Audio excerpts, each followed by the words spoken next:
Verse 31, he said, "What shall I give thee?" And Jacob said, "Thou shalt not give me anything. If thou wilt do this thing for me, I will again feed and keep thy flock. I'll pass through all thy flock today, removing from thence all the speckled and spotted cattle, all the brown cattle among the sheep, and the spotted and speckled among the goats, and of such shall be my hire."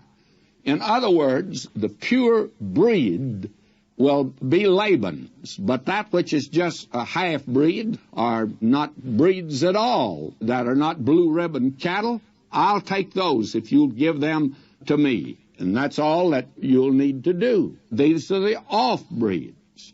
They were not purebred by any means. And he said, "You let me have these, that'll be my wages." Now that sounds like a pretty good proposition.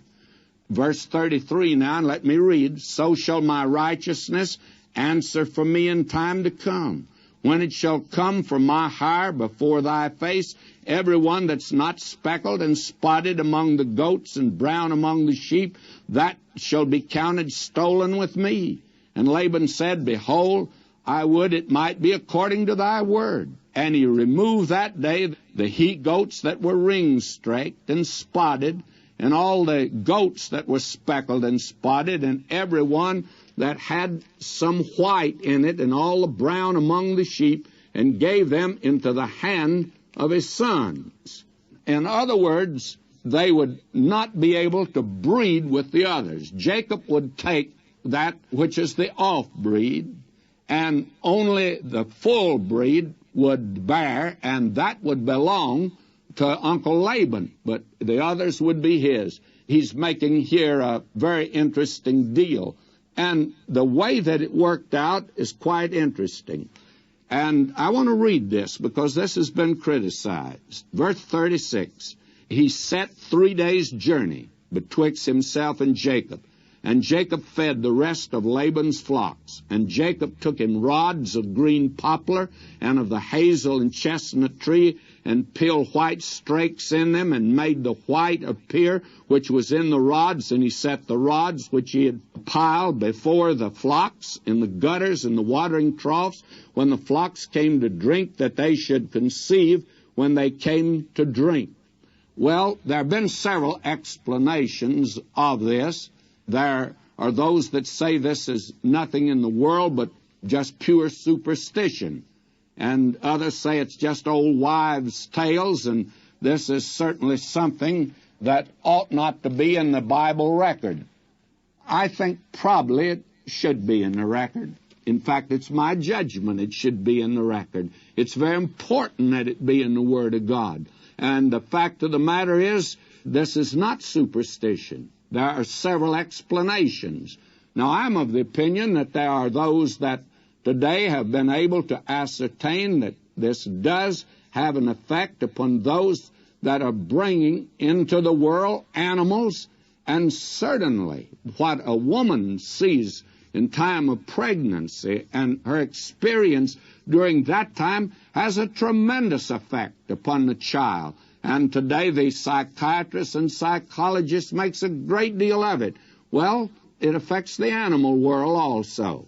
Now, I do not intend to go into that particular phase of it, but there are things that, frankly, I can't explain. And I don't know that anybody that can explain them. If they can, they ought to explain them to me, because I'm in the dark.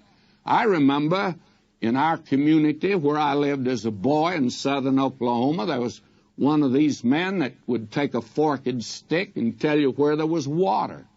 And everybody in our neighborhood, when they wanted to drill a well, they called for him. He came along with a forked stick, and the interesting thing is that every time they called him in and he picked out a spot, they drilled for water where he said, and they got water. Now, I don't know whether they would have got water if they hadn't called him in. I don't know. All I know is that there was a very strange procedure. It sounds superstitious to me, but it seemed to work. I know in many cases it does not work. But I found out that there are a lot of scientific cures today that they give and they don't work. And there are a lot of scientific explanations that don't work.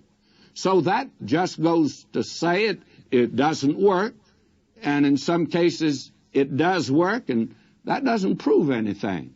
All I'm trying to say is, don't rule this out as being superstitious.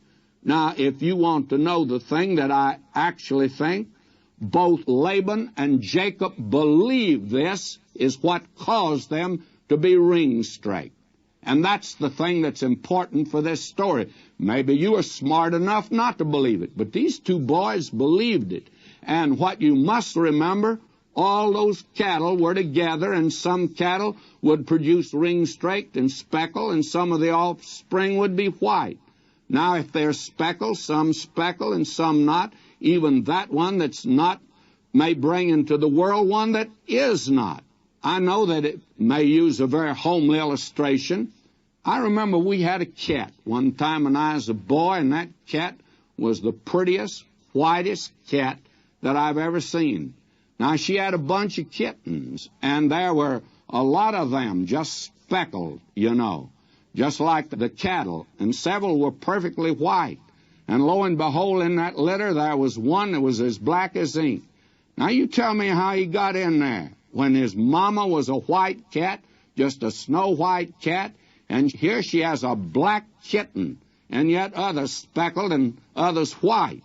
Well, I know she must have met a black cat somewhere, but I do know this. Why did one be perfectly white and one black? Well, that's what's happening with these cattle. I don't understand all that myself, and I don't propose to try to explain it. All I say is, this is the record that is here. These men believed it, and Jacob is using trickery again, regardless of whether there's value in it or not. He's using trickery. Now, he's been quite a trickster, you can see, but he's met an uncle that's a better trickster than he is. And he's trying now to make a comeback. Well, may I say to you, poor Jacob, because he came there with just a walking stick, and when he leaves with quite a few possessions. Now, God is calling him to leave. And before we leave the chapter, I think probably I ought to call attention to this. It may be mechanical about these boys, but here you have the mention of the 11 sons, and that's important because these 11 sons are the sons that are going to constitute the 12 tribes of Israel.